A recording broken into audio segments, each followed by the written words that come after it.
If you've been listening to season 3 of Unbound, The Other Side of Quiet, you've heard my name a lot. A lot. Yeah, a lot.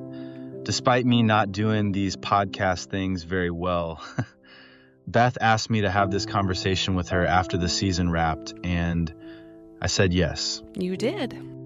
36 years later, having a conversation about things we've never really talked about so publicly. Yeah, I think people might be surprised we're doing this together. After everything in the book? Yeah, after everything in the book. Why what? Like, why did I keep coming back after you pushed me away so many times? I've wondered that myself for, decades.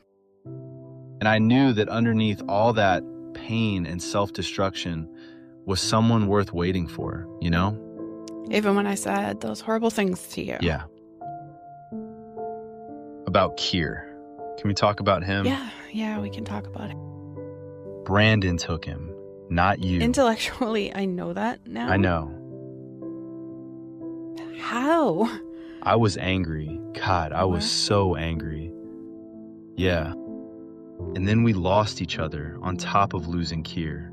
That was my fault too. Was it though? I pushed you away. Or were you doing what you needed to do to survive? Maybe. I don't know. Every time you called me, every time we reconnected, I chose to show up. You did. That was my forgiveness in action, I think. I'll admit that one tested me more than most things. I'm sorry about that. I know. I've never fully forgiven myself for that. I know, but Beth, you didn't hurt me. She did. You made a mistake in judgment. A bad one. You thought you were bringing two people you cared for together. About your parents? Yeah, we can talk about that. That's the part I'm most ashamed of, if I'm being completely honest. Tell me why. I remember feeling grateful. Grateful? Like, grateful that you were there. But then I left. Grateful that you showed up. Grateful that after everything we'd been through, you could still be present for my pain. I'm saying you needed something I couldn't give you at that time. What's that? A relationship that wasn't built on shared trauma. Oh. Probably needed to learn that I couldn't love you into healing. You couldn't. You had to do that yourself. We went from being two people trying to recreate something that couldn't exist anymore to being whatever we are now.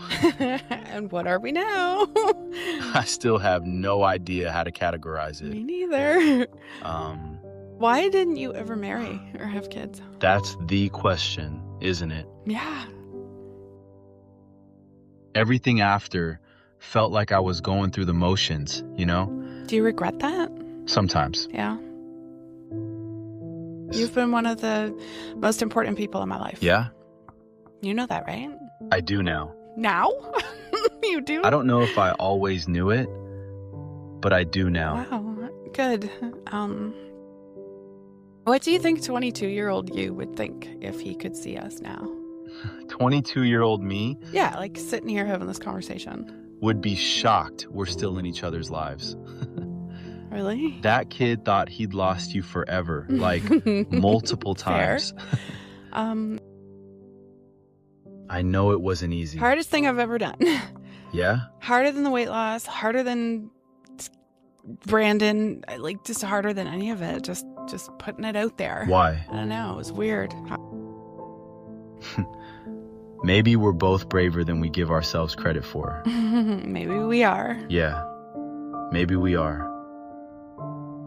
I hope this conversation showed you that repair is possible, that grace is real. You know, both of our moms taught us a lot about grace growing up, and that people can hold stupid, complicated histories and still choose love.